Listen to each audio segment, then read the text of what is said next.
just to kind of maybe, connect a little bit of the politics and the poetics here. In real life, Milton was a hardcore, revolutionary. He argued for freedom of the press, overthrowing the king, all of these kinds of things. But in the poem, we see, of course, the revolutionaries are the devils. Satan is a bad guy, at least from Milton's perspective. And later on, of course, romantic writers, other authors, they looked to this kind of hero as actually, no, this is a very compelling anti-hero. He's a very sort of charismatic figure. So one way that people kind of think about it is that what Milton is sort of doing here, aside from what we talked about with how, we're meant to kind of be seduced a little bit by Satan's charisma and his oratory and stuff like that, is he's also showing how, thinking about God as just a king is a bit of a category mistake. God is not just a monarch who you can overthrow or something. Like within this notion of freedom, God is more of a concept. It's a philosophy. It's a theology that if you go against that, you're breaking something much more fundamental than just sort of, overthrowing a king or a monarch. So when Satan talks about his rebellion against God as just sort of being, we got to overthrow this guy because he's sort of, like a tyrant or something, Satan is the one who doesn't get it at that point because he's kind of projecting this language of kingship into something divine that goes beyond just like, the politics of a king or subjects or stuff like that. So a lot of this is kind of left to the readers, like to figure out and to sort of hash it out. Like Milton does not lay this out at all explicitly, but that's what makes it a really interesting poem too, is that it's so ripe for discussion. Like we're seeing that there's just so many ways that you have to sort of kind of unpack it yourself, because on the surface, it's really wild and out there, and it's not quite clear what we're supposed to make of it.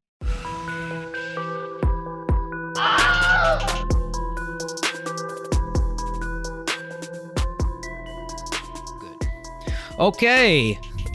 Yes. Check. Everybody ready? All right. We got another episode of the Pill Pod for you all. And another episode we're revisiting an old format we haven't been back to for a while. That is our literature corner with Lit Vic here. And we've got Politics Vic as well. As usual. Yes. Our dear leader, Kim Jong Pills, still absent. Yes. Chairman Pills is away on business, non-communist related, probably.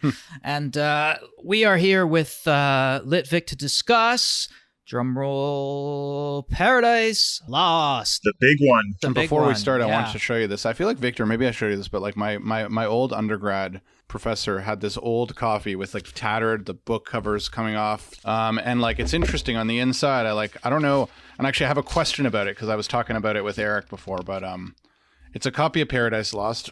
Here's like the inside, and it says 1799. So, that's pretty old. But one thing I'm suspicious about, I guess, and this, you'll probably have the answer to this, but like it looks like maybe the cover and the front were original. But when I'm flipping through the pages, the thing that got me a little bit suspicious is I'm not seeing that like long S. What is the thing that looks like an F? So like, when did that get phased out? Because I feel like the fact that that's not in there is like is kind of an alarm bell. No, that it's maybe like was Yeah, no, that's the edition you have is late 1700s, so that's already much more modern spelling. Oh, really? The SF thing, that's a Renaissance, early modern kind of thing. Yeah. So it's possible these pages could be original 1799 and not have the long S. Oh yeah, if it was in the 1700s, it would be like increasingly modern spelling. Like you have modern dictionaries and stuff. You should get that appraised, man. That could be worth money for. I mean, it's in terrible condition. I think I once looked it up, like, because my my undergrad philosophy professor, she just had this book. I don't know where she got it, and she was moving away. She retired to the Isle of Wight in the UK, and she was just gave me a bunch of her books, and like I think I had always like noticed it. And she was like, you can take that if you want. And I was like, okay, cool. Like, I'll take this. It's like kind of a fun thing to have on the mantle. And like, I looked up this edition, 1799, and I think it's worth like nothing, like not that much. I think if it was in good condition, it'd be worth like a couple $100. You thought one day I'm going to do a podcast on this old book. I have one from 1922. It belonged to Arnold Bennett or some writer who knew Virginia Woolf. And I thought, man, this is a prized possession. But 1790s, that's twice as old. I mean, you'd think that it was. Yeah, that book looks straight out of Petrarch's collection or some ancient text finder. So because it's not, I don't think worth necessarily that much. I was actually thinking maybe one day I'll just like have some book dealer like add a cover or maybe put it back together. But I know that if it's actually a valuable book, they say don't do that, because they'd like, if it's actually really valuable, they're like leave it in its tattered condition, because like people would want to have as much of the original as possible. But anyway, interesting little factoid to start the discussion. Yeah, another thing just to get now into a more concrete discussion is we've been doing this series too on freedom from like a political and philosophical angle, and totally unplanned, really, turning to John Milton and Paradise Lost.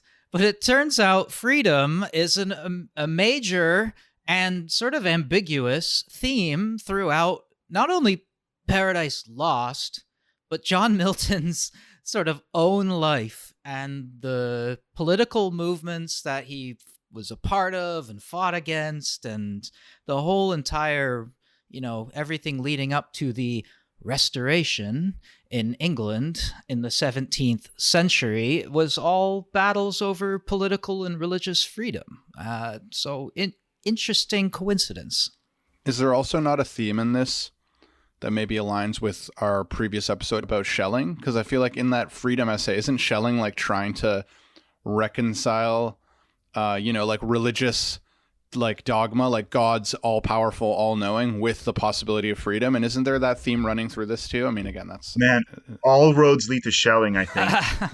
But I mean, this poem, it really is as much political as it is sort of looked at for its poetics. And I think that's what's so interesting too, is it's sort of, we've, in some ways, any discussions about freedom in the Renaissance, in the early modern period, is going to kind of run through Milton as well, because he was kind of like the anti-Hobbes, I think I've mentioned to you guys before, where he sort of saw if there was a just reason to overthrow the king, which is what happened in England in the mid-1600s, then people should go for it. The anti-Leviathan kind of argument where the king should not be beyond the law. And that's actually what happened in the 1650s. You had the English Civil Wars in the 1640s as well, where King Charles I was sort of seen as having overstepped his boundaries by the parliament. And there was a big civil war throughout the whole country. Eventually, the king was executed. And this was unprecedented in Europe at the time, for the monarch to actually be sort of, get his head chopped off. And after that, you had this short-lived republic with Oliver Cromwell and all of that stuff, where they kind of tried to have a non-sort of monarchy for about a decade. And then the kind of collapsed. Cromwell didn't really have a successor. So we get to the Restoration, like you mentioned, Eric, and that kind of takes us back to the monarchy. But in some ways, this kind of little flirtation with republicanism in the 17th century is arguably kind of what spared England from like later things like the French Revolution and stuff like that, because they kind of got it out of their system earlier on, and they had the whole revolutionary thing. And then they said, okay, you know what? It's too messy. It's too chaotic. We're just going to have more of like a constitutional monarchy. And that's where you get everything that we've had in England since then. But this is so it was a really chaotic time in England and everything. And Milton kind of comes out of that moment, and he writes this really weird, interesting, epic poem, Paradise Lost, which kind of possibly touches on some of these big political and poetic questions. But I'm curious, that's kind of just a little bit of the context. What period in his life did he write this? So like, was this a mature work? Was this an early work? I was going to mention this was a late work, right? Late from work. my research, we know that he already planned to write an epic poem when he was like 19 years old or something. But he didn't start until he was like in his 50s. And then connecting to that last point too, he started this poem soon after the Restoration. The Restoration. He started it almost right after. So after sort of the political ambitions of his movement, sort of, or the movement that he was a huge part of, by the way, failed, that's when he starts writing this poem that he planned when he was 19. So imagine what he thought the content of his grand poem would have been as a young man with all these political ideals, and then finally getting around to writing it in his 50s after those aspirations had failed, and he was like blind by then and couldn't even do his own writing. And now we have this poem at that. So he started it very late, even though it was like long in the coming. I don't know. That's from my research. If Victor can verify it. The listeners should also, we want to stress, because we didn't say it at the beginning, we've had Livik on many times, but you listeners should be aware that his PhD specialization is actually John Milton. So we have like real serious credentials here in terms of expertise. A bona fide Miltonist. So just wanted to mention that before you answer. No big deal, but yes, no, and no pressure though. Milton studies is an interesting kind of, I guess, subfield of early modern studies, because this is one of those poems which is actually very well known. Readers are always kind of surprised. Oh, wow, this is actually like I've seen this in movies or other media, but it's not that well read. It's not that commonly read compared to Shakespeare or something like that, just because especially the language is much more kind of archaic and kind of old-fashioned and deliberately over the top, as you can probably attest, Victor, having looked at it this week. So yeah, Milton kind of sits at this really interesting juncture between kind of political theory and poetry and all kinds of things like that in the early modern period. And I think that's what, as you already mentioned, Eric, the main context for this poem specifically is that he was writing it after the restoration of the monarchy in England. He's writing in the 1660s. And by that point, he's pretty bitter and jaded about the failure of the revolution. He's sort of looking towards perhaps, he's already planning out what his legacy might be, at least as a poet. He's blind by this point. This is actually one of the reasons why he was sort of left alone by the monarchists. They're like, oh, Milton was a revolutionary, but he's suffered enough. The poor guy's a blind old man. We're not going to prosecute him at this point. Let him go off and write his poem or whatever he wants to do at this stage in his life. So he's kind of coming at this, though, having thought about writing this kind of poem for many decades. He was very well read as a young man. He was a pretty radical thinker and worked as a diplomat for a while, traveled all across Europe. So he had a lot of time to think about the kind of story that he wanted to tell, the kind of, epic poem that he wanted to sort of make his mark on and sort of elevate the English language by saying, all right, this is going to be like the big English poem in the way that, you have the Iliad and the Odyssey with Homer for the Greeks, or the Aeneid for the Latin Romans with Virgil. He wanted to do something like that for the English language. So he was, very ambitious. He really wanted to kind of throw everything he had into this one project. And what he ended up with, as we see here, is this sort of interesting fusion of kind of the biblical sort of adaptation of the book of Genesis with the epic tradition from sort of Greek and Roman poetry. And that's what you get with Paradise Lost. It's almost kind of a piece of biblical fan fiction, you could just think of it as, because it takes the Garden of Eden story from Genesis and it just goes wild with it and has a whole, epic take on that basic story. Yeah, it seems to just kind of give a like really fanciful account of like kind of filling in the details of what kind of like Genesis tells us, only, he really expands it. But I did want to ask a very basic question. I didn't take a single English class in university, right? So I'm totally a noob to this stuff. But here's my very basic question. What is a poem? And what is an epic poem?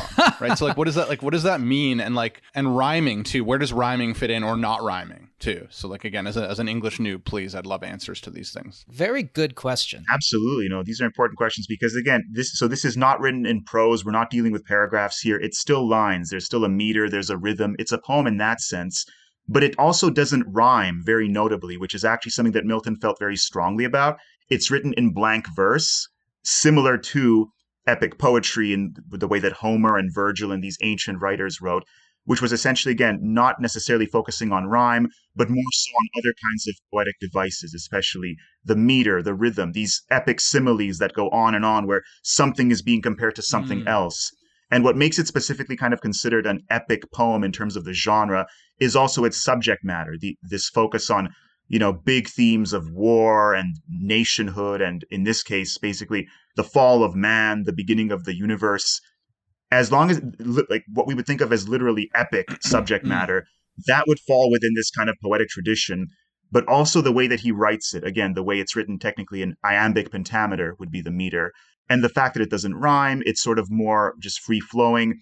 These are all aspects that would be recognizable even to Milton's audiences. Oh, I see what he's trying to do here. He's trying to sort of be the English Homer or Virgil or even Dante from Italy. I think from my research, this is the first poem written in English to not use end rhyme. There was, you could consider what was written for theater by people like, Shakespeare as being poetic and it doesn't have end rhyme, but that was written for drama, for theater to be performed. Narrative poetry was always end rhymed. I think the last big epic before Milton was Spenser's Faerie Queene, And then there are a couple big Italian ones like Orlando Furioso. But Italian is a little different. It's quite easy to rhyme, to have a very complicated rhyme scheme without constraining what you want to say too much.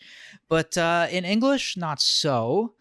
Especially, even if you use very Latinized English like Milton does, where you're moving like the ends of sentences to the beginnings and the middles to the ends, and it becomes all weird and modular like Latin is. We're very much not used to that. We need subject, object, that order. If it's not in that order, it's a crazy sentence. But for Milton, not so much. But yeah, he's not using the rhyme like as a conscious decision. I think I listened to the audiobook version, and it had this preface, and I was like, what the hell is this preface? And apparently the publisher had contacted Milton after the first edition was published and said, readers are really struggling with the fact that this isn't end rhymed. And you need to put something in here explaining your decision not to use rhyme, because it's really sticking in everyone's craw. And so now after the second edition, it has this appended, preface or something that explains why he doesn't use rhyme. And then he brings up some of those points that Litvik just mentioned. Homer and Virgil did not use end rhyme in theirs. And he actually connects it to the emphasis on freedom as well. He's saying, this is a poem about freedom and the politics of it. And so, why should the rhyme be kind of shackled, or why should the sort of poetry itself be shackled by rhyme? I want to have free verse here. I want to have blank verse. So it's also kind of a political statement that he's making by not using rhyme. And in fact, later on, revolutionary poets and writers and the Romantics and everything, they would actually sort of look towards this sort of blank verse as being the language of freedom and emancipation. And they would sort of shun rhyme in that way and see free verse as being more suitable for the kind of political interest that they had. So there's a little bit of politics thrown into his decision here as well. So even those damn choices have politics in them. You can't get away from it. Yeah, he thought that I think in the preface he mentioned that rhyme was an invention of a medieval or a barbaric age in order to give low subject matter the appearance of dignity, and he's not having it. He thinks it's a false. The rhyme is a false kind of adornment on great poetry. And the other thing was that the epic poem wasn't such a. I guess when he started this, maybe when he was young, when he was 19, epic poetry and heroic poetry was all the rage. This was closer to Spenser, who was the guy who wrote The Fairy Queen, which was 3 generations before him, maybe. But by the time he actually starts this, epic is not such a well-regarded form. Like I said, the last great epics were getting very old by their time, and rhyme was the dominant way you do poetry as well. So he's kind of writing at this, he's late in many ways, not just politically, after the Restoration, but also late in terms of contemporary taste. The epic tradition was a little bit slack in his day, and that's when he started. That's deciding to make a black and white film today when everyone wants color, right? And we say, no, black and white is the true artistic form, and color is just a cheap trick to make you interested in stuff that isn't really that great. But yeah, Milton pulled it off anyway.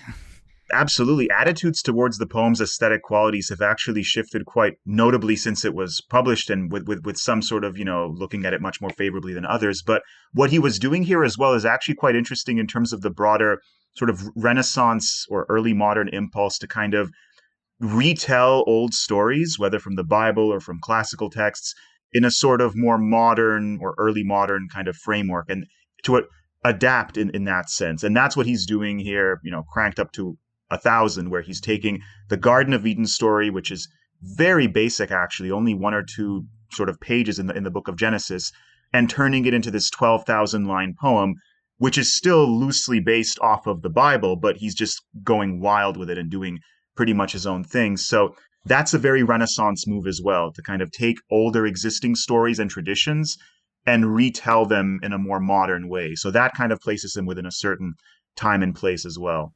Yeah, I wonder if maybe we should talk about the content of like what's the story. Let's maybe just quickly look at the first passage, the first lines, because he says straight up, this is what I want to write in this epic poem. And you can also get a sense of his kind of use of enjambment and blank verse and everything here. So this is the very beginning of the first book. There's 12 books in this whole poem, kind of, again, structured like the Aeneid or the Iliad or the Odyssey from Greece and Rome. So we start at the very beginning, book one, and he talks about how what his subject matter. Do you want to do a reading of it? Let's hear. Maybe we can just have a little opening here. So think in terms of Homer announcing his subject in the Odyssey or the Iliad. All right. So for John Milton's Paradise Lost, he goes, "Of man's first disobedience and the fruit of that forbidden tree, whose mortal taste brought death into the world and all our woe, with loss of Eden, till one greater man restore us and regain the blissful seat. Sing, heavenly muse, that on the secret top of Oreb or of Sinai didst inspire the shepherd who first taught the chosen seed, in the beginning how the heavens and earth rose out of chaos." And it goes on and on. But even right there, you might have noticed or heard, he doesn't start with just an obvious, okay, sing, heavenly muse. That's the actual sort of thing he's addressing there. He's invoking the muse. He goes at it almost backwards, like you mentioned, Eric, in a more Latin kind of way, which is you start with the sort of, subject matter, and then you finally get to the speaker or the thing that he's addressing later on. So it sounds kind of weird in a way that he's sort of using Latin grammar to sort of present English. That's already what makes it a little bit more unusual to the audience. Yeah, the epic tradition here is, very marked. Like you said, the muse thing. So most epic poems will start with what you call the invocation of the muses, right? So, sing, heavenly muse, or inspire me to sing that song or sing that song through me. In a Christian sense, the divine inspiration, that allows you to write kind of scriptural material or whatever, right? So he's drawing on both the epic tradition, but making it into a very Christianized epic tradition. He's not the first to do that, obviously. You could think of Dante as writing a kind of Christian epic, although the Divine Comedy is not super heroic as far as I can tell, but this is a very heroic kind of epic because there's big, huge battles in it and stuff too, which is kind of cool, almost like with like characters that are like Dragon Ball Z level powerful, describing those battles between angels, which I thought was very and demons. Cool. But this beginning line, it always puts out the what the poem is going to be about too. So in the Iliad, it starts with anger, right? The anger of Achilles, the wrath of Achilles. And with the Odyssey, it starts off with, what's that word? Polytropos. The Odysseus is a complicated man, and this is the story of Odysseus, his man of many minds, or however you want to say it. And this one starts with the loss of Eden. It tells you its subject matter right in the very beginning, which is an epic, lots of those kinds of epic formal elements present here, but he's really like giving them a Miltonian spin. But what else do you want to say about the opening? The big part at the end of that opening kind of invocation of the muse, as you mentioned, where he's kind of appealing to the poetic and the divine spirit to kind of, inspire him to write this poem and tell this story, or to recite this poem rather, because he was blind at the time by this point in his life. The opening ends with sort of a famous invocation of him saying, I want to make this argument, I want to tell this story and tell this subject so that I may assert eternal providence and justify the ways of God to men. That's explicitly why he's doing this. It's sort of a theodicy in the sense of he wants to justify, why is man fallen? Why is there chaos and evil in the world? How could a good God allow such things? And that's a big, big question. And he actually feels, I'm going to tackle this. I'm going to go back to the very beginning, Adam and Eve, and look at the fall of man and look at the story of Satan and God and everything, and try to present his take on it. Why did God banish mankind from Eden? Why was paradise lost? And maybe subtly for Milton himself, why is England in such a crappy place? Why did the civil wars work out this way? Why didn't we become a republic? Why is the king back? That's much more understated. None of that is explicit in the poem, but it's not hard to make the connection that maybe part of what's animating him when he's talking about he lost paradise is the fact that his side lost essentially during the ultimate outcome of the civil wars and the republic. So that's kind of where he's coming at for with a lot of this stuff. Yeah, this poem is screaming at you in every way except explicitly saying that you should connect the failed revolution that Satan tries to, bring about with the failed Puritan revolution in England that Milton was a part of. He never ever says that, but that connection was almost immediately made, I think. I don't know, immediately within a few centuries of literary criticism after the poem. That connection was quite just, it was obvious, but he doesn't say it. And that leads to problems of, who is the hero of this poem, right? Is it really Satan? Can a bad guy be a hero? And if so, is he sympathize? Is he trying to, well, one way people have said it is he trying to seduce us into sympathizing with the devil, like the Rolling Stones song, just to also bring us through that experience of becoming a part of this, uprising and being all excited, but then having it all just smashed down around you because that's not the way God actually planned for things to be. Or is he not associating the revolution at all with Satan? I don't know. That would be a hard case to make. People are still debating these questions. Again, the Milton industry is hard at work. But that's the big question. Absolutely, Eric. We very notably start this story from Satan's point of view. That's what throws people off right away. We're not with God and Adam and Eve and, the good guys, quote unquote. We start with Satan and the fallen angels, and in ways that almost makes it very easy for us to sympathize with them, because we start after there's been this whole war in heaven. The rebel angels have been cast out. And this is all coming loosely from Christian mythology, even before Milton's time. The book of Revelation and other parts of the Bible loosely talk about a war in heaven when Satan was thrown out. But that's where Milton is getting this as a sort of backstory, where he then fleshes it out and characterizes it very deeply. And he talks about, okay, Satan and the other rebel angels, they wake up in hell. They don't know what happened to them. They kind of piece together, oh, we must have lost the war. And that brings the reader kind of along for the ride, because then Satan and the others are sort of thinking, well, we can't give up now. We've come too far. How can we strike back at God? And that's when they begin to plan, maybe we can corrupt Adam and Eve in paradise. Maybe we can't attack God directly, but we can corrupt his favorite creation, Adam and Eve, and we can make man kind of fall and drag them down to our level.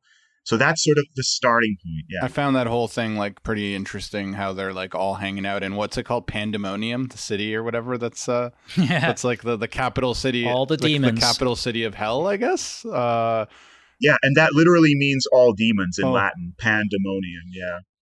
Oh right, okay, and they're all hanging out talking, and then I think, doesn't he say something, or doesn't like Lucifer, or I guess, is he referred to that way in this, Lucifer or Satan?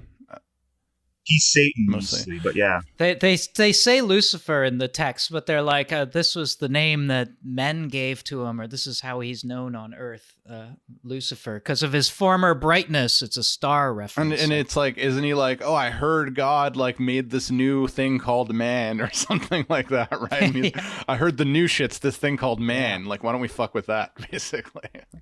Yeah, there's this place called Earth, and it's just like a smidge below heaven in glory, right? If we can't have heaven, we can go there and have that place. And if we can't have that place, we can at least fuck it up for God and force him to start over again, because that's all we really care about. But it's kind of interesting because they're almost doing and this is coming from me, democratic theorist, in my own research, they're almost doing a deliberation. They're kind of having a back and forth. They're discussing what action they should take, which kind of, I mean, it's just kind of odd, that these demons are kind of deliberating in this orderly way. I don't know.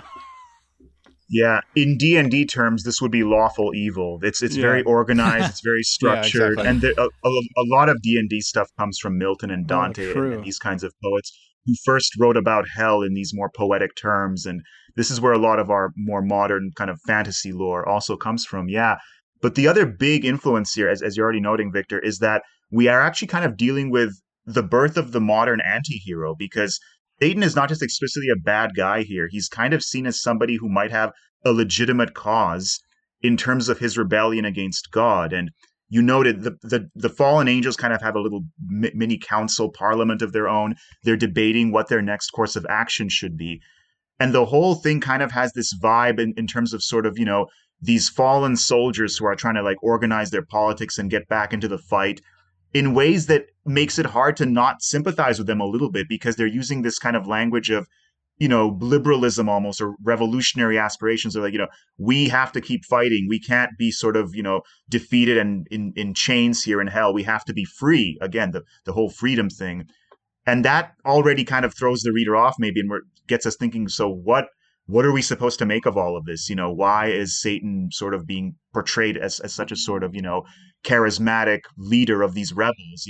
And they have all these interesting names too that come from something, right? These different demons. Like there's like the Beelzebub, I guess, is like his main lieutenant.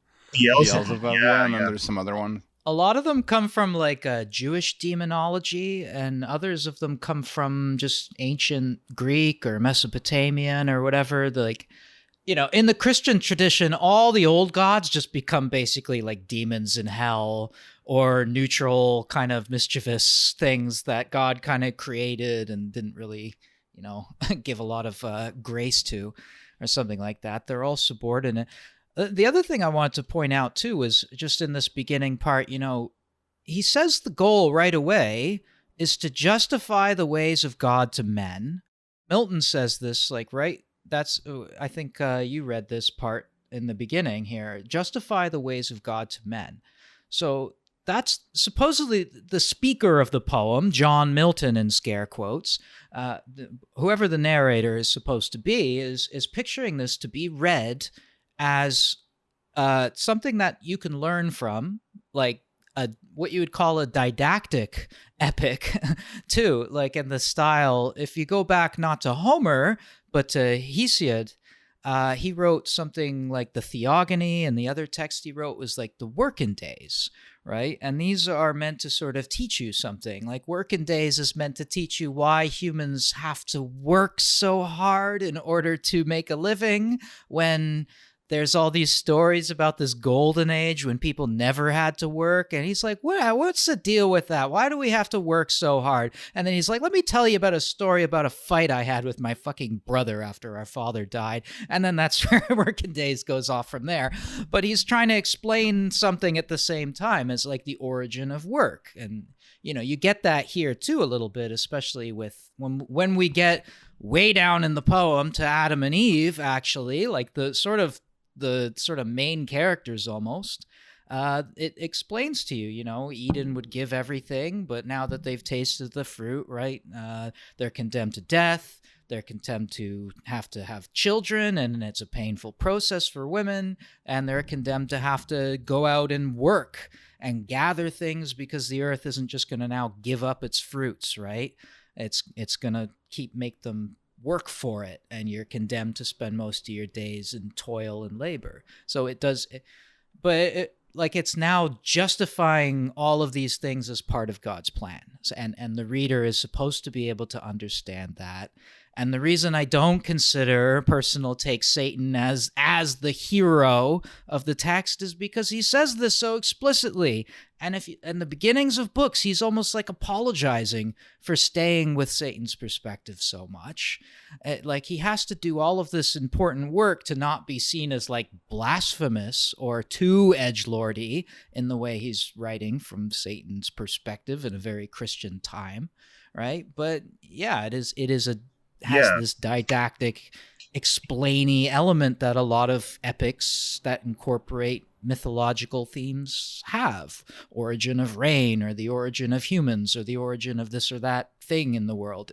It has an explanatory kind of purpose. Sorry, that was a long digression. No, but I want to add that. it's really important to emphasize. Yeah, Milton is a Christian. He's a Puritan Christian. He's very, God fearing.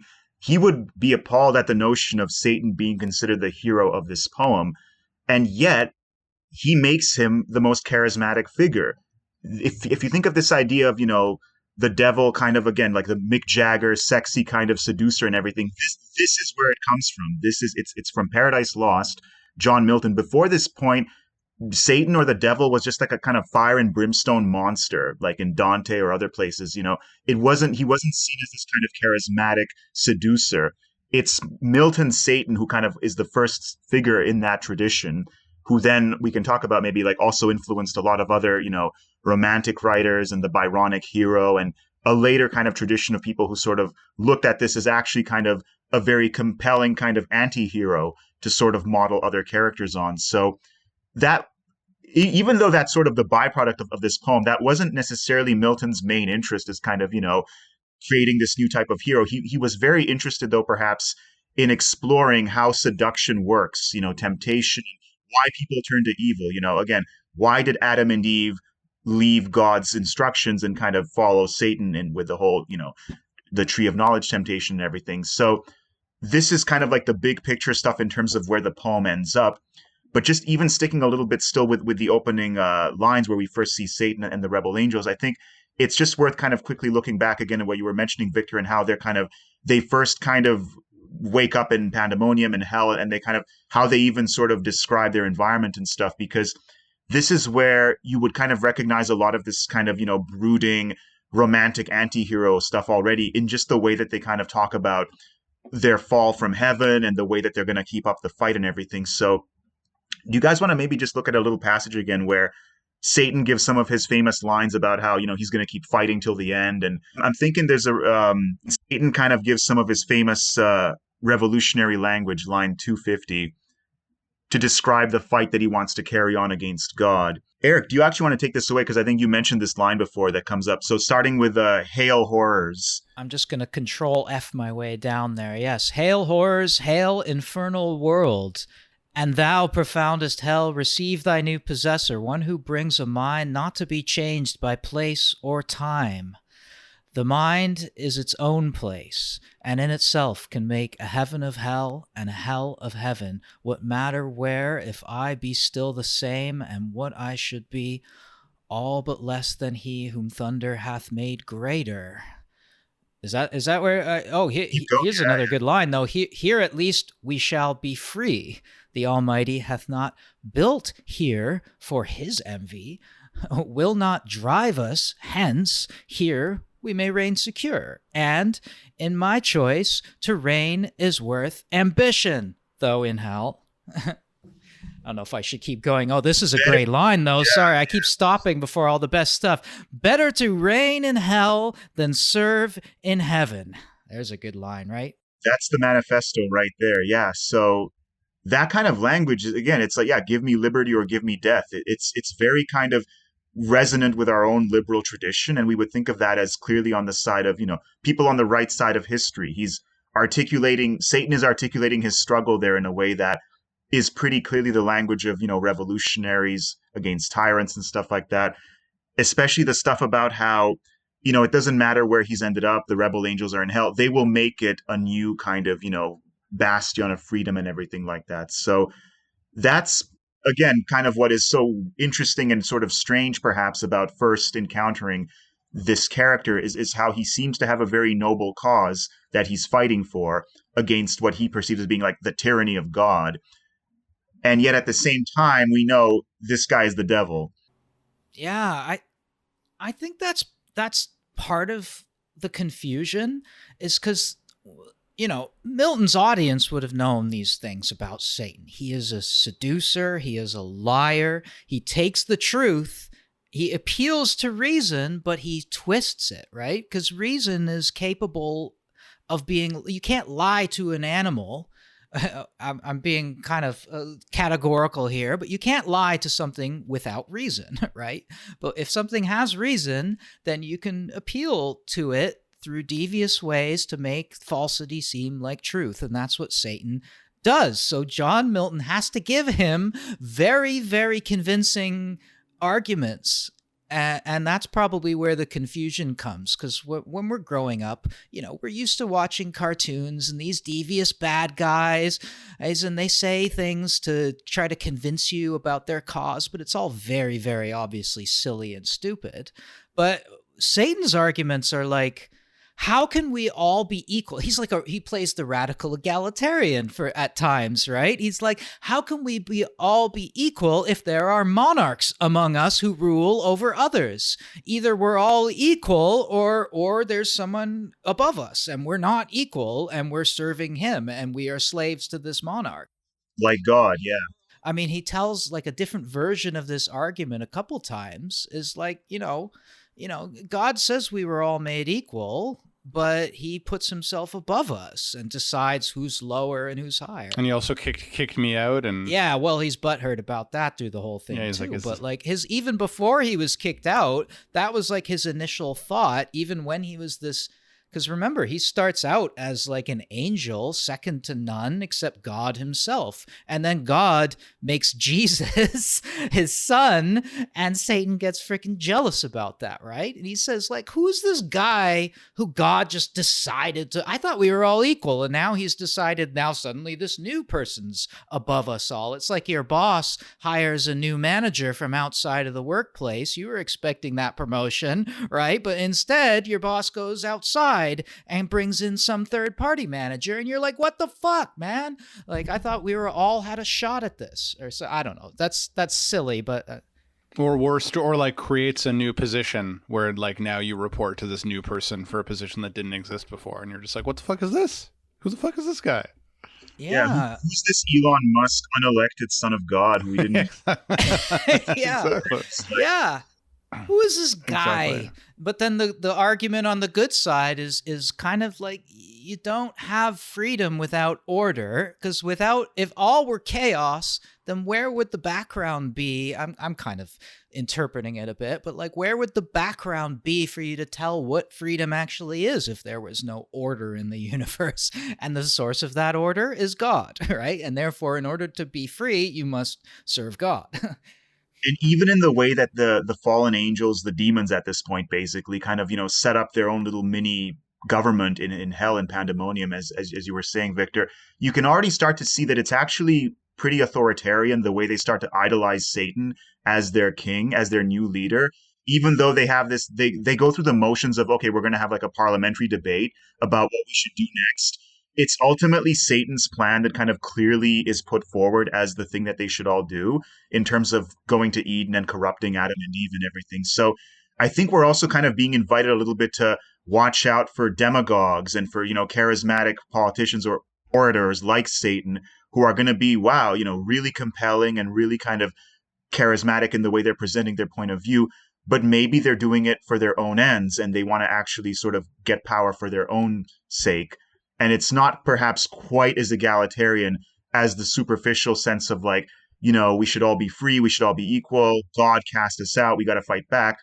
Maybe there is something more kind of selfish going on here once we dig further and we see more of this guy. But on the surface, again, we're not explicitly told any of this. We have to work for this, yeah. Yeah, like you said, they kind of made him this anti... And like, why do you think Milton, because you sort of said as a Miltonist, that Milton would have been horrified that people would maybe be sympathetic to Satan, but why do you think he wrote him in this way? Like, do you think it's because Milton like needed like to fill in the gaps and like there has to be a rational story behind why Satan's doing what he's doing, that like it wouldn't be believable if there wasn't something? Or do you think there's something else going on here? Yeah, definitely. I don't know so much if he would be horrified, but he would say, "You're misreading what I'm putting out here. You're missing the point if you actually all the way through still think that Satan is the good guy in all of this." Yeah, again, because there is a sense of deceit and fraud and temptation, as we'll see in the later parts of the story, which Satan then increasingly kind of turns to, and the reason why he shouldn't be taken as the sort of objective authority here. It's kind of like the unreliable narrator, where You're reading something, you think, oh, this guy sounds pretty legit. And then you realize, wait a minute, maybe, Raskolnikov in Crime and Punishment is actually not totally on the level. Maybe we shouldn't be buying all of his arguments about why killing old women and taking their money is. But it's kind of the same thing where at some point, Milton probably expects the reader to wise up and recognize, okay, maybe there's something else going on here. We shouldn't just be taking this at face value in terms of this really charismatic kind of main character telling us why they're right and everybody else sucks, and kind of being this brooding Byronic hero. Yeah, I think it's pretty clear that Satan's flaw is hubris. And it's a flaw that carries over into humankind in a way as well as a result of all this too. Because I think for all Satan's clever arguments about equality and every person, like he refers to almost all of his demons too as like lords, kings, reign, like we can all be king kind of thing down here in hell. And no, we can't all be king. That doesn't make any sense. How can we all be king if no one actually has? But anyway, that sort of hubris, he's covering up his hubristic. He wants to be like God or in a godlike position, right? And he's covering this up with these clever arguments, or offering, knowledge of good and evil to Adam and Eve, or first to Eve and then through her to Adam, to be like, have godlike knowledge, and he says, me as a snake, if I ate from the tree and now I can speak and reason, imagine what'll happen if you eat from that tree. Far from being deadly, it'll actually make you more godlike and you'll be like a demigod. Like, so there's these hubristic elements he's covering up quite obviously. But I think also the other, just to keep with our freedom theme too, not just that contradiction between freedom and hierarchy, but also free will and free choice. Because, God makes the universe, or he plans it out in a certain temporal sequence, and things are fated to happen. But not so much, because he does rely on the free choice of the created things, right? So it was Satan's through the freedom of his choice. God didn't make him do what he did. It's more like he just accounted for all the possibilities, right? But it was Satan's choice. And then even tempting, deceiving, fooling Eve, it was still her choice. And even through Eve, Adam is compelled to participate in her sin. It still comes down to his choice, even in an extraordinarily sexist way. That's very uncomfortable to read some of the later books for that. But I mean, I don't know, that's the way it is sometimes. But yeah, it's about free choice. It's an important thing too, that things cannot be, there's none of this, I guess, Puritanism, but I don't know if there's like that element of Calvinist predestination. Yeah, not exactly. And that's the theology here is really tricky and interesting, because again, so we start with Satan and the rebel angels, and there's so much we're trying to process as readers as to how are we supposed to feel towards all of this. And as the story unfolds, we follow Satan as he travels to the newly created Garden of Eden and everything, and he tries to corrupt Adam and Eve, as we see in the Bible at that point. But we also see a little bit of God in heaven later on in the poem, and we kind of see the point of view of the good guys, as it were. And that's what kind of gets to what you're saying, Eric, is how does God justify all of this? How does Milton justify, the fact that we know what's going to happen, the Titanic is going to sink. Everyone knows it, like Adam and Eve will fall. But how do you get there, and how do you justify that in a world where God is supposed to be omniscient and benevolent and all these things? And what Milton kind of does is he sets up God as a much more boring kind of figure. He's not, dramatic and flashy like Satan, but he's this sort of just larger than life character who knows everything. He knows what's going to happen, but he says man and woman, they still had a choice. They were made, he says something along the lines of, they were made free to fall. They were made sufficiently that they could have stood, they could have resisted this temptation, which is about to happen to them from Satan. But in the end, God already knows they will fall. And it's not his fault. He takes great pains to emphasize, I made them, I designed man and woman to be, capable of their own judgment and everything, but they have a choice to make, and I know they will fail this choice. So that's sort of how the theology here works. It's not totally predestination, but God knows, big picture, that it's not going to be a happy ending in that sense. Yeah. Should we, sort of in the interest of time, I wonder if it's worth just kind of giving like a bigger overview of like what happens in the story for the listeners, and then maybe we can go into the details of the parts that we decide. But maybe you could give us like a bit of a rundown. Like obviously he hatches this plan, he ends up going, of course, and I don't know, give us like kind of like a really quick overview of like what happens and what the ending is and stuff. For sure, yeah. And what's even more interesting is sort of just in Genesis, in the very early parts of the Bible, the first chapters, we have the very threadbare version of this story that we're all loosely familiar with. Adam and Eve are created at the end of the 7 days. Eve is created from Adam's rib, so she's kind of secondary. Adam is made in the image of God, and then Eve is kind of made in the image of Adam. Image of an image. So there's a little bit of, misogynistic kind of hierarchy in terms of God, man, woman, and yeah. And then we have Eve in the garden, and God's one prohibition, the one commandment there is, don't eat from this tree of the knowledge of good and evil, because then you will break my commandment. Everything else, go anywhere else you want, but don't go into this forbidden part of the garden and eat from this fruit. That's just the basic kind of, it's almost like a fairy tale, don't go into the West Wing, don't ask questions, it's forbidden. And then, of course, Eve eats from the tree because she's tempted by one of the animals in the garden, the serpent, to eat from the tree to kind of become more intelligent, more divine, whatever the reasons. And in the Bible itself, the serpent is not even identified necessarily as Satan at that point. This is like a later kind of Christian projection onto the Old Testament where, the serpent was, actually the devil and Satan and all that. But in the very earliest versions of this story in the book of Genesis itself, it's just the serpent kind of seducing Eve. And only later on is this identified, okay, it's Satan, it's Lucifer. It was this greater kind of, devilish scheme. But of course, Milton is coming at it from that later Christian tradition. And he says, oh yeah, the serpent was Satan.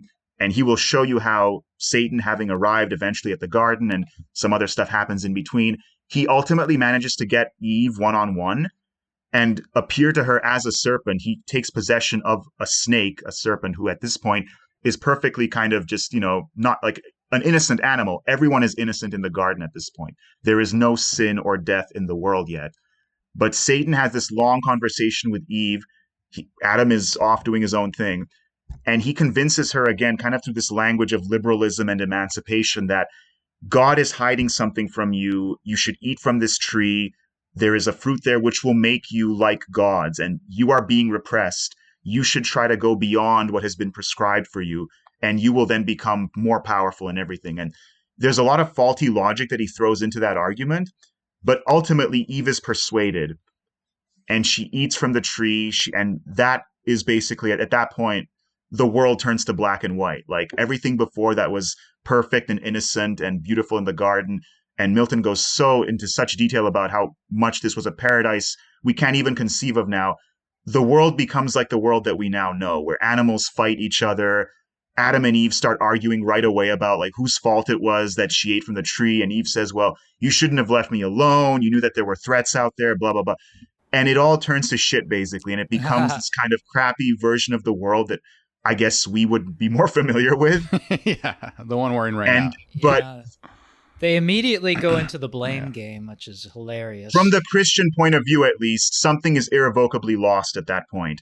There's a state of innocence that Adam and Eve had. They were naked, they were happy, and then at that point, they get all petty and squabbling. They have to cover themselves with leaves because they're so kind of just upset by everything. So they become recognizably human at that point. They're no longer these kind of, idealized, almost semi-angelic beings. So it's very much kind of, again, we're all, I think, broadly familiar with the outlines of the story, but the way Milton kind of tells it is quite interesting because there's a lot more psychological motivation for why did this happen? It's not just some simple, okay, Eve disobey, bad, God punish them, good. It's much more kind of, nuanced in terms of what is the compelling case that Satan made to Eve that she should disobey God. And that's the whole kind of thing that sets the rest of it into motion. Yeah. And then what happens in the end? Like, yeah, so that's towards the end of the story, just to wrap up the whole right, okay. Yeah, that's plot not till overview. like book 9. Yeah, we don't actually get to the biting of the forbidden fruit until like book 9. Yeah.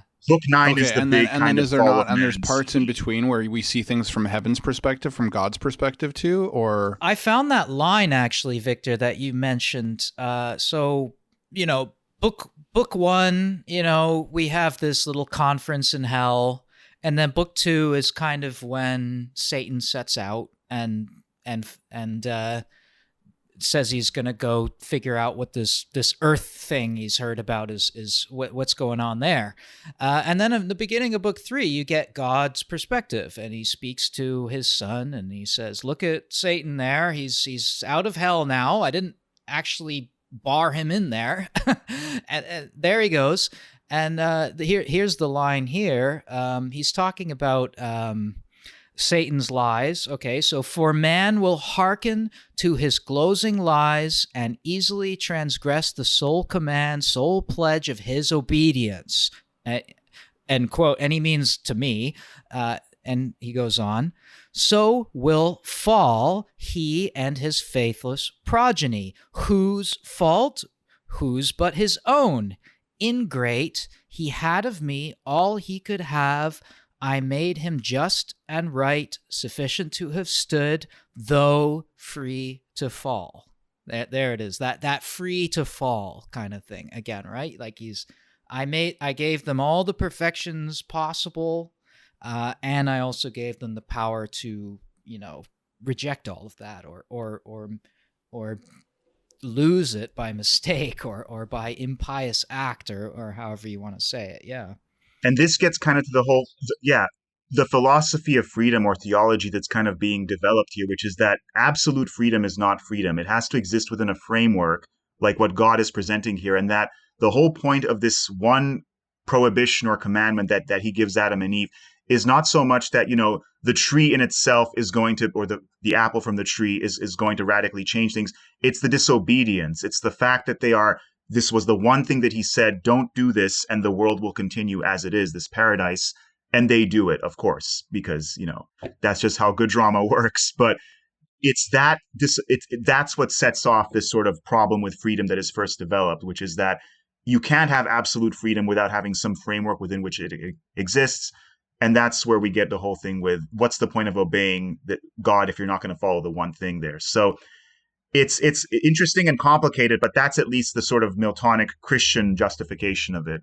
It's the downside of worship, right? Because it's like, I think God also says, I don't know where this idea comes from. It might be older than Milton, but, God saying, well, if they're not free, then how can they worship me? If they're compelled to worship me, then it's not very flattering, right? That kind of argument where like they have to be free because that makes their obedience to me more meaningful than if they were just like automatons compelled to be obedient, which is kind of like the angels, but obviously they still have choice because Satan was an angel. But it's even more important for man after that first fall that gets repeated by man. Is there not some indication in the text that also God knew that like he foresaw, which also is like a weird paradox of freedom? Yeah, that's the whole thing in the line that Eric quoted, is that God is actually discussing what will unfold to his son, Jesus, Jesus is also in heaven at this point. He hasn't been born into the world yet, but he's talking to sort of, again, another version of himself. So God the Father is talking to God the Son saying, I know what's going to happen. It's very disappointing, but I can already tell you, my son, that Adam and Eve will fall. Satan will succeed. Look at him now, way down below, flying to get to Eden. Even though God is saying, he has set up everything so that things were fair for Adam and Eve, they could have resisted this temptation. He knows they will fall because of just the way that he already has knowledge of everything, the beginning, the middle, and the end of the world.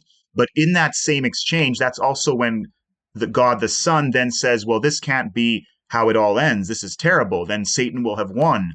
And so that's when God the Son, Jesus, the future Jesus, says, I will volunteer to redeem man. Eventually, at some point in the future, I will go down to earth.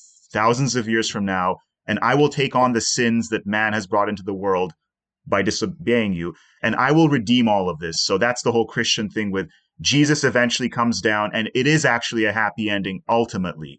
Even though Satan seems to have won in the very beginning, where he kind of, again, corrupts Adam and Eve, eventually we get this sort of fair outcome where God the Son will redeem everything. And that's sort of what the very ends of the book talk more about this, where Adam and Eve are given a version of the future where eventually your descendants will be redeemed from the terrible mistake that you guys have made.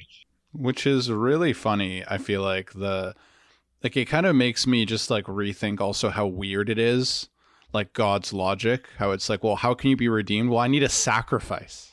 It's just like what? Like, it's just nonsensical. And he's like, well, I'll be your sacrifice. And it's like, how can an all loving, and it's just, I mean, the whole thing, it just made me kind of realize like the kind of weird, paradoxical, tortured logic of Christian redemption. I feel like that just doesn't make any sense. It's beyond logic. God created logic. Don't try to play chess against ChatGPT. It's just weird. It's just bizarre. Anyway. It knows all the moves. It knows all the outcomes. You can still make free choices when you're playing chess against ChatGPT. It just knows all the choices you can make before you make them. Exactly. But God apparently knows the choice that's going to be made ahead of time, but yet they have the free choice. It just doesn't make any sense. But anyway. No, and the best part is also how God actually asks rhetorically, it's like, who here in heaven is brave and merciful enough to take on this great sacrifice? And he's just like looking around at the court of angels. And eventually, of course, the son, Frodo, steps forward. I will take the ring to Mordor. It's I will do this great thing. So it's like there's so many weird parallels there too, because when Satan does the first thing in the same book, he's like, all right, who's going to go check out Earth for us? You just have to leave the gates of hell, which are immovable, and then you have to go through space, which has no up or down or left or right, and then you have to go through this this Epicurean swervy atom nightmare, and then you get to Earth. Who's going to do that? And then even there, it's probably very dangerous because all the angels are probably watching it. Who's going to do it? And none of the demons are like, fuck that shit. Satan's like, okay, fine, I'll do it myself. And so he does it himself. Nobody volunteers on his behalf, which kind of goes to show the quality of his people. And also that he gave birth. I mean, this is just perverted. John Milton was definitely frequenting the sex dungeons of his day. At least he might have invented a few. Sin was born out of his head, just like Athena was born out of Zeus's head. I think it was. Sin was born out of Satan's head, and then he has sex with Sin, and they create death. And then death also has sex with Sin, and they make more spawn that gnaw the inside of Sin's belly every night. They go, like, they sort of retire for a rest back into their mother and just chew on her organs as you do.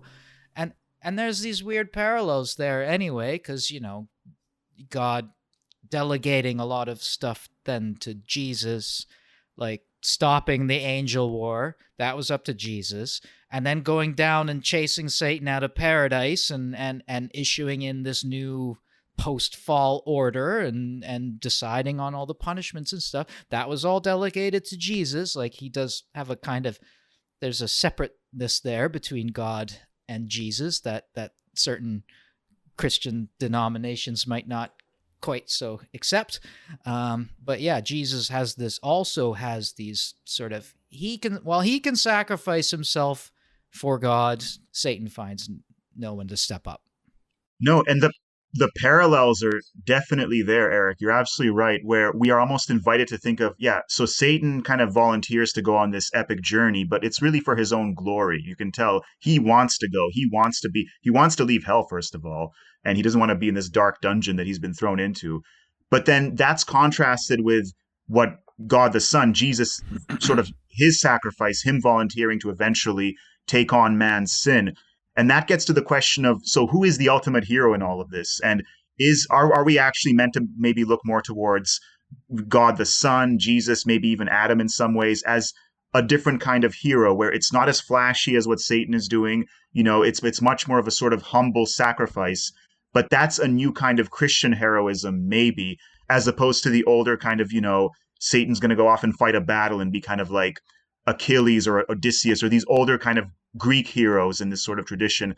Whereas Milton's saying that's old hat. We need something more, Christian. We need like somebody who's willing to just sacrifice themselves in that way. So that's something else. That's a really interesting contrast that you're totally kind of pointing out there, Eric, which is Satan versus Jesus, and the way that we're sort of thinking about what does it mean to be a hero in this kind of story. Yeah, because a hero in the ancient texts was always someone who was of divine, the ancient Greek and Roman kinds of epics, always someone of divine origin, but also part human, which is sort of Jesus, right? There's a divine element and a human element. So there you go. Check. You can Christianize that thing, right? And a heroic epic involves great deeds and big battles. Well, not so much in Paradise Lost, except like I mentioned before, the dope Dragon Ball Z style Angelo Mackie. I don't know what you call it, but yeah, the angel fight where was it? I forget which angel it was, Gabriel or Raphael or something. Michael. Like the first blow on Satan's shield, and Satan, it was Michael. The first blow on Satan's shield, and Satan is pushed like 10 meters back, and you picture somebody like in Dragon Ball Z getting punched and blocking it, but still flying backwards into a mountain or something. But he describes it so beautifully, and I was just like, oh my God.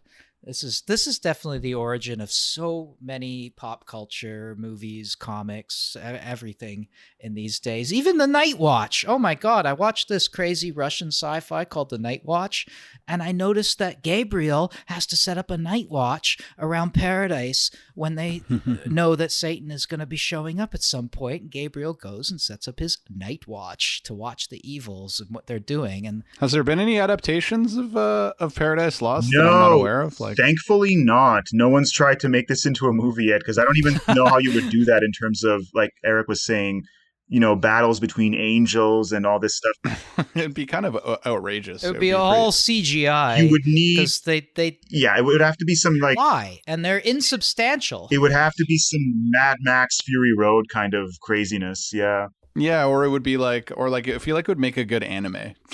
Yeah.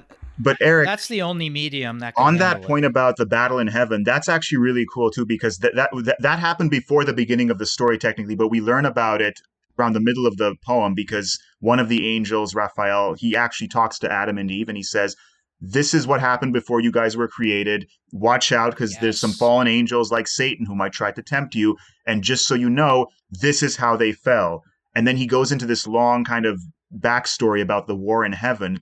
And this is also where sin and death came from. Like you mentioned, they were born from Satan. There was no sin in the world. It all starts with this one angel, Satan, or Lucifer initially.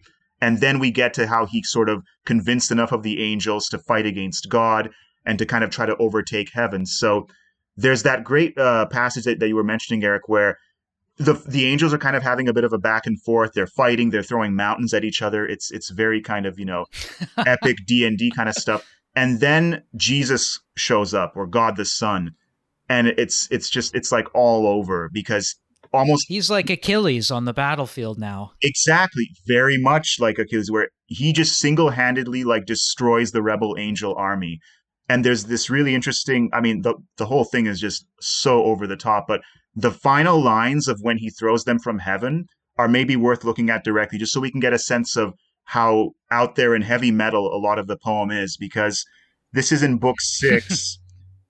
This is the War in Heaven sort of description. So book 6, I'm looking at 850, 852. So I'm just going to maybe just read a few lines there. This is where God the Son, Jesus, has shown up in the middle of the battle, and he just single-handedly like wipes the floor with Satan and the rebel angels. So this is Jesus the Son, 853. Yet half his strength he put not forth, but checked his thunder in mid-volley, for he meant not to destroy, but root them out of heaven.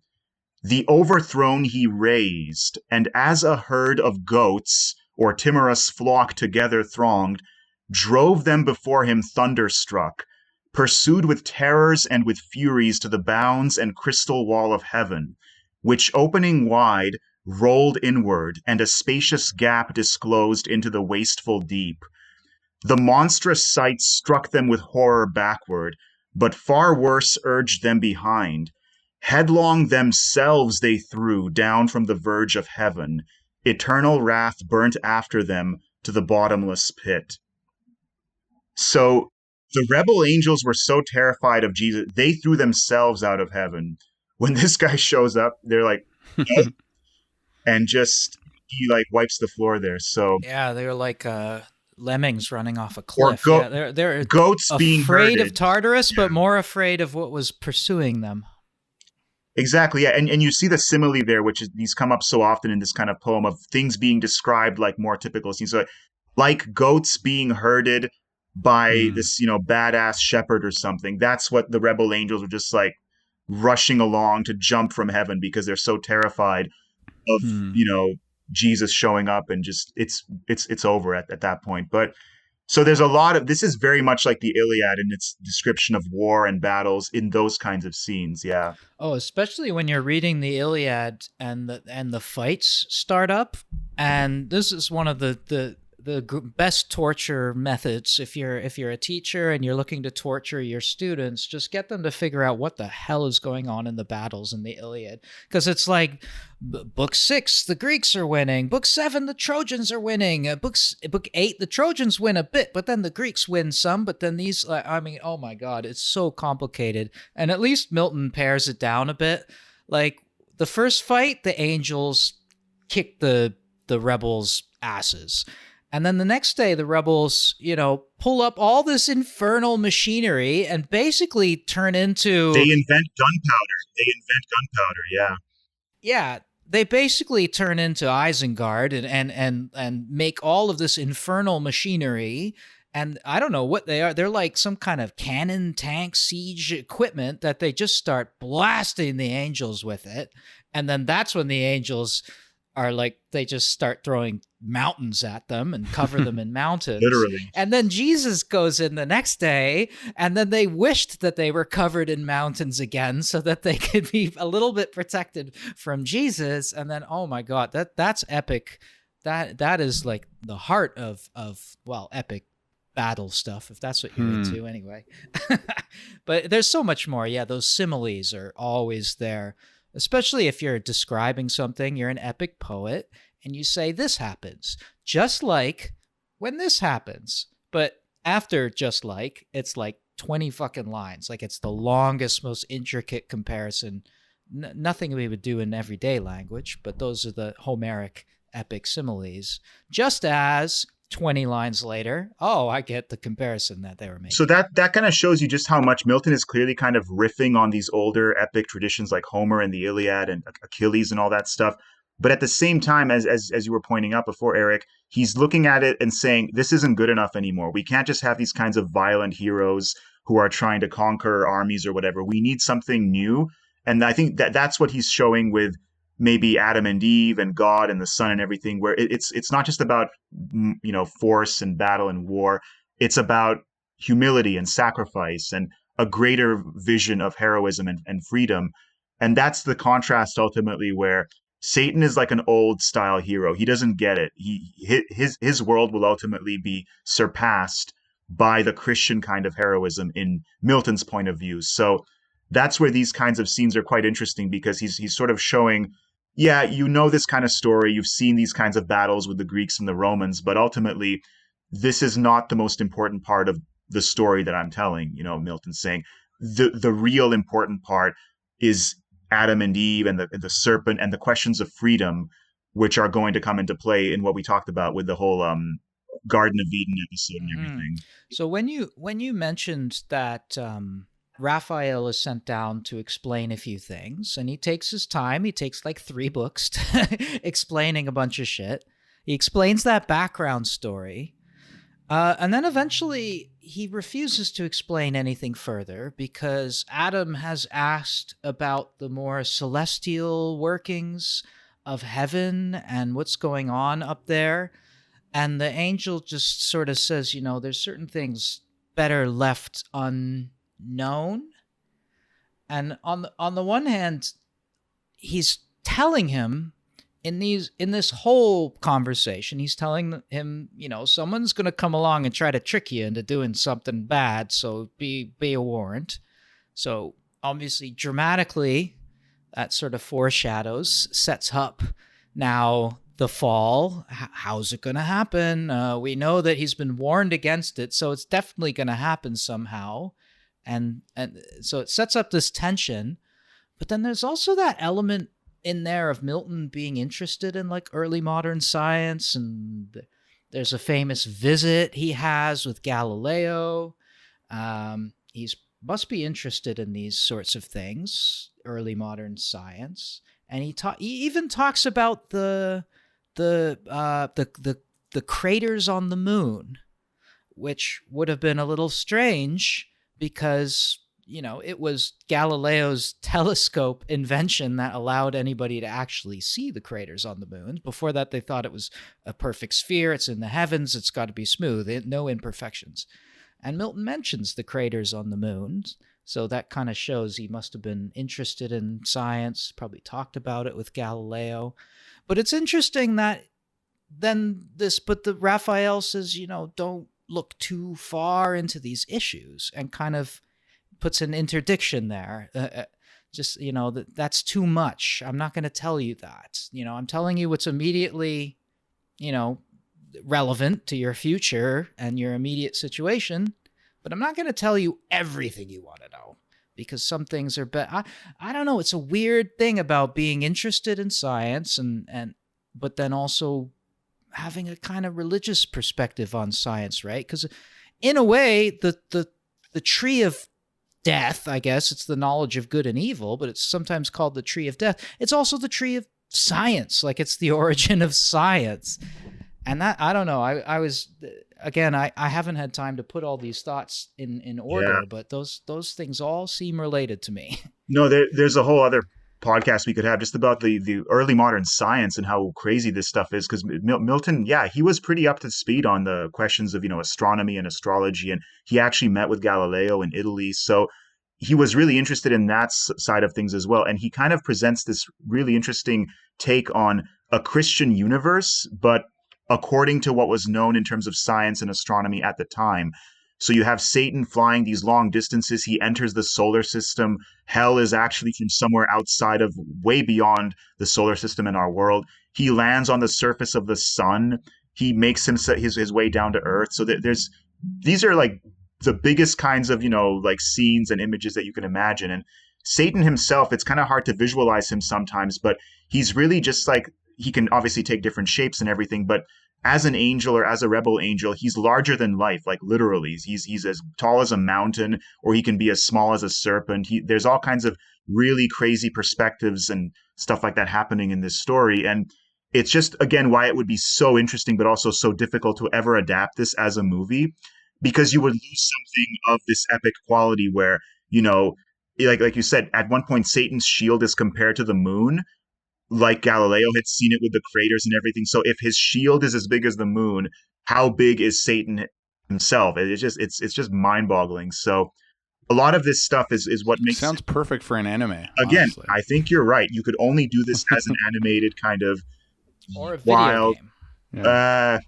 Yeah. I think there is a Dante's Inferno. I don't know about any Milton games, but it's only a matter of time. But in some ways, ones. Dungeons and Dragons has really kind of taken the mantle of a lot of this stuff. I think anyone who's played D&D would recognize a lot of what we're talking about, just in terms of how much it influenced the lore and the design of kind of fantasy RPGs and stuff like that in general. So that has already kind of been around for a while. Yeah.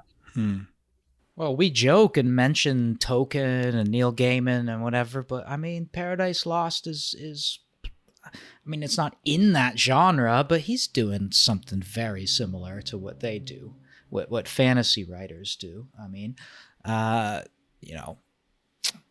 explicitly Christian, but Milton wrote a text. What was it? Something about the tenure of kings and magistrates is a text justifying regicide and how the people have the right to execute a guilty sovereign. So yeah, been there, done that. Just to kind of maybe connect a little bit of the politics and the poetics here. That's really what's so interesting about it, and what's so puzzling too is in real life, Milton was a hardcore, revolutionary. He argued for freedom of the press, overthrowing the king, all of these kinds of things. But in the poem, we see, of course, the revolutionaries are the devils. Satan is a bad guy, at least from Milton's perspective. And later on, of course, romantic writers, other authors, they looked to this kind of hero as actually, no, this is a very compelling anti-hero. He's a very sort of charismatic figure. So one way that people kind of think about it is that what Milton is sort of doing here, aside from what we talked about with how, we're meant to kind of be seduced a little bit by Satan's charisma and his oratory and stuff like that, is he's also showing how, thinking about God as just a king is a bit of a category mistake. God is not just a monarch who you can overthrow or something. Like within this notion of freedom, God is more of a concept. It's a philosophy. It's a theology that if you go against that, you're breaking something much more fundamental than just sort of, overthrowing a king or a monarch. So when Satan talks about his rebellion against God as just sort of being, we got to overthrow this guy because he's sort of, like a tyrant or something, Satan is the one who doesn't get it at that point because he's kind of projecting this language of kingship into something divine that goes beyond just like, the politics of a king or subjects or stuff like that. So a lot of this is kind of left to the readers, like to figure out and to sort of hash it out. Like Milton does not lay this out at all explicitly, but that's what makes it a really interesting poem too, is that it's so ripe for discussion. Like we're seeing that there's just so many ways that you have to sort of kind of unpack it yourself, because on the surface, it's really wild and out there, and it's not quite clear what we're supposed to make of it. Yeah. Yeah, it's fascinating. It's been really interesting and enjoyable to listen to you guys talk about it as someone who, isn't at all, doesn't have any sort of background in literature. One thing that stood out to me, well, it's just like, I guess, a small point, but it was interesting to notice that I think at one point they're like discussed, they kind of mentioned that like all these fallen angels are actually, and maybe this is something that's been in Christian theology for a long time, like even before Milton, I guess, that those fallen angels have like names that are like other gods from pagan religions or whatever. Like, so like that's kind of the Christian explanation, which I think I didn't know about, or maybe I'd heard about a long time ago, that the explanation for why there's so many other gods before people discover Jesus, and is because, well, those were actually just demons trying to fool human beings into like false religion. So that was kind of interesting. But I guess also like maybe a broader question for you, Victor, is like for you as a Milton specialist, like where does this fit in for you and your own interest? Is it like, yeah, I think I know that it's not the main thing that you focus on, but I guess like in terms of your assessment of Milton, like do you see this as his masterpiece? And I mean, I know it's probably widely regarded as his masterpiece, but what do you think? I'm just curious about your own personal opinion. Oh yeah, absolutely. This is the big one. He also wrote a follow-up, a much shorter poem called Paradise Regained, which is about Satan's temptation of Jesus, in this case, in the wilderness, in the New Testament, actually. This famous scene where cool. Jesus goes to the desert for 40 days, and Satan, the devil, shows up and gives him 3 visions of like, you could be king on earth, you could be king of Rome, you could be king of this and that. And each time Jesus says, no, no, no.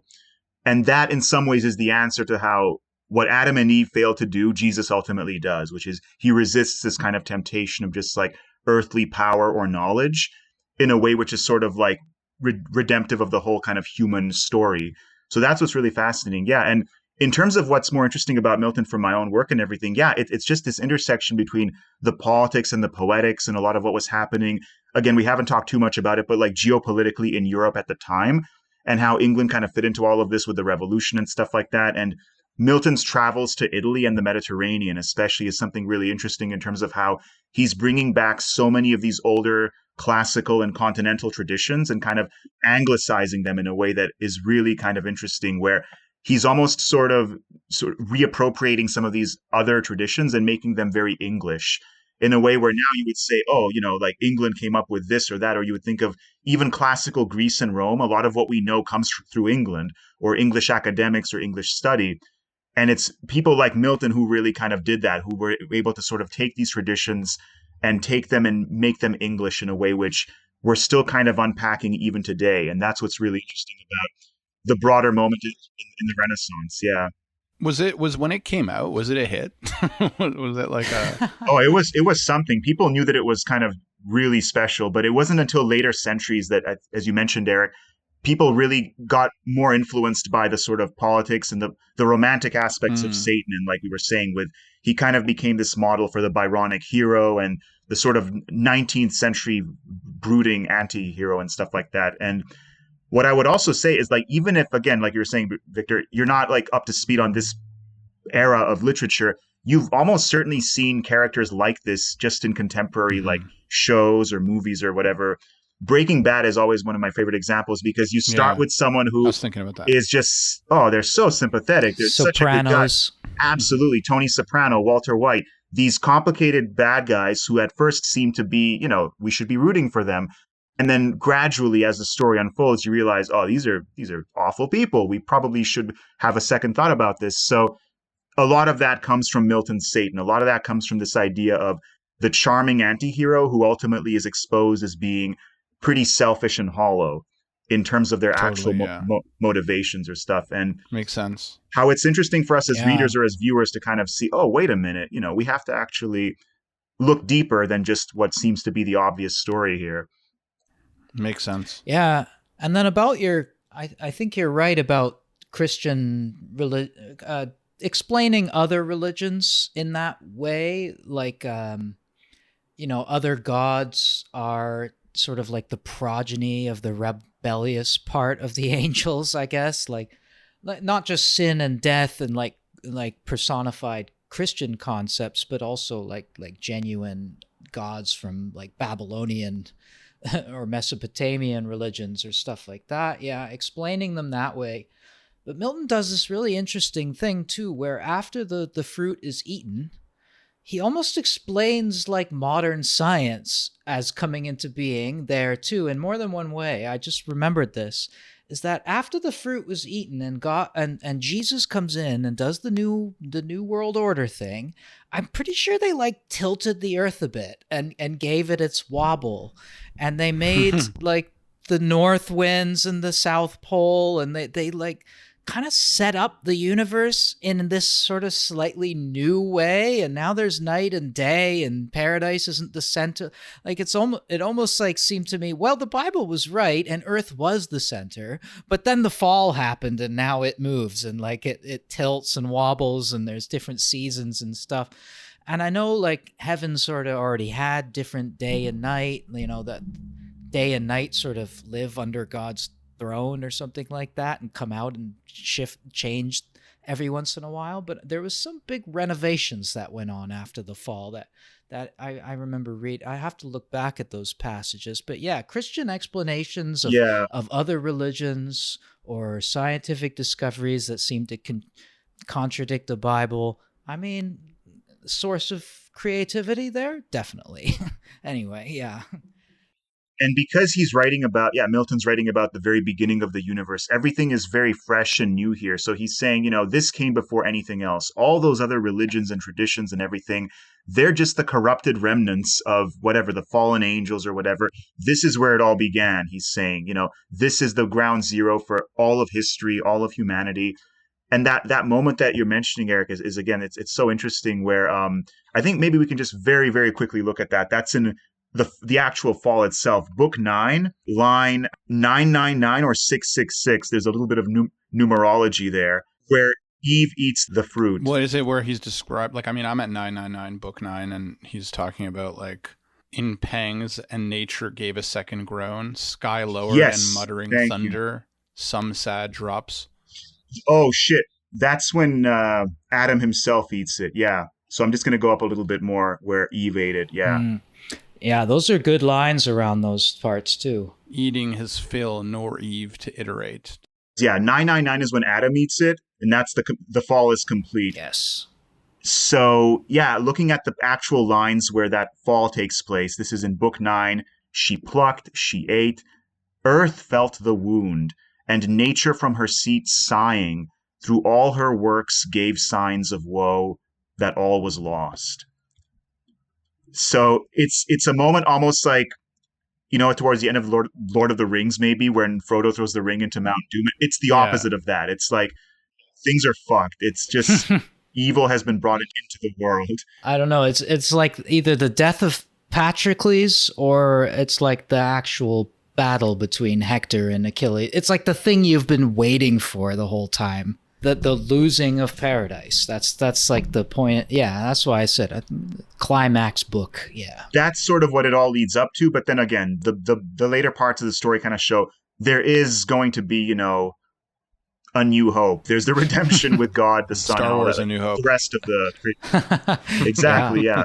Oh yeah, yeah. It's really action packed. It's really, you can see just how much of this stuff has permeated down to like.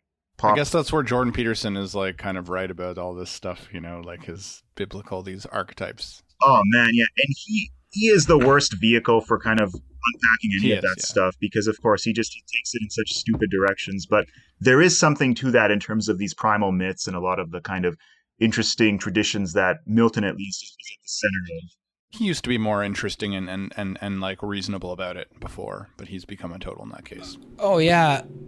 Like I saw a short came up while I was doing research with him talking about Paradise Lost, and he said all the interpretation has been between whether Satan is really a good guy or Satan is supposed to be a bad guy. He's the hero of the poem. Like, he's just so wrong about everything he fucking says.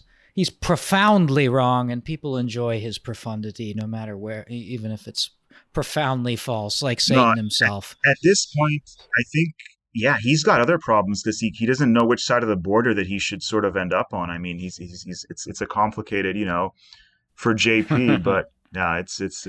Yeah, I just read into the record Stanley Fish, who wrote this in 1967. There are currently two strains in criticism of Paradise Lost, one concerned with providing a complete reading of the poem, and the other emphasizing a single aspect or single tradition in light of which the whole can better be understood.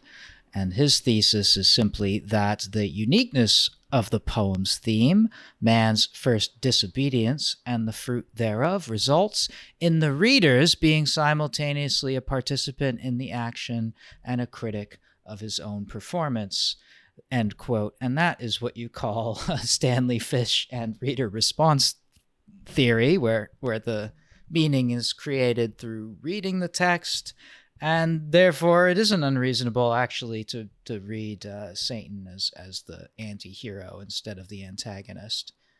But yeah, different. That's the whole argument right there. And yeah, and Stanley Fish is sort of the OG Miltonist from the 60s. He's actually still around. I've met him at a few conferences where he was the first to kind of articulate this argument that you're being seduced along with Adam and Eve here. You're being sort of tempted by this story to sympathize with Satan, to kind of go along for the ride. And it's only the best sort of careful Christian readers will realize, wait a minute, we need to sort of think bigger than just, Satan's argument here, and kind of apply our own critical take on what we're being told. So it's a very reader response thing. And again, it kind of gets back to the importance of, like, all of this is about reader interpretation as much as anything else. So, as with any other kinds of literary or philosophical text, don't take things at face value, dig deeper and make up your own conclusion ultimately about whose side you're on. That's what this text is really kind of pushing you to do in many ways. Cool. Well, that seems like a good place to end. Yeah, I think so. I think we covered pretty much a good spread of things and we connected it to our freedom series we've been on the Pill Pod in general. So, yeah, I think we've done it. Just to close with, I guess, Harold Bloom's words too, just to contrast with Fish, he says it could be argued that the Miltonic account of the creation in Book 7 transcends its prime source, the first chapter of Genesis. So we already mentioned something like that too. This is like taking the little bit of scraps you get in the Bible and in Genesis and turning it into an amazing, interesting, kind of semi-mythological story about the origins of evil. So, and quite over the top. In many ways, yes. But still awesome. Yep. All right. No, really great to dive into this stuff with you guys. And yeah, if the listeners are tempted to perhaps, crack open the tome, the language is a bit dense, but it's a lot of fun too, to kind of just look at different parts and everything. Or, There's some good stuff in there for sure. Just rewatch The Sopranos or go play some D&D, because it's all in the same tradition. So yeah, it's true. That's a good point. Yeah, I'd say either so. way, have fun. Yeah. Cool. Great stuff. I agree. All right. All right. Well, this has been an episode of the Pill Pod with Lit Vic and Politics Vic. So, and I'm Eric, of course. So we'll see you all next time. Thanks for joining us. And check out some Paradise Lost when you get a chance. All right.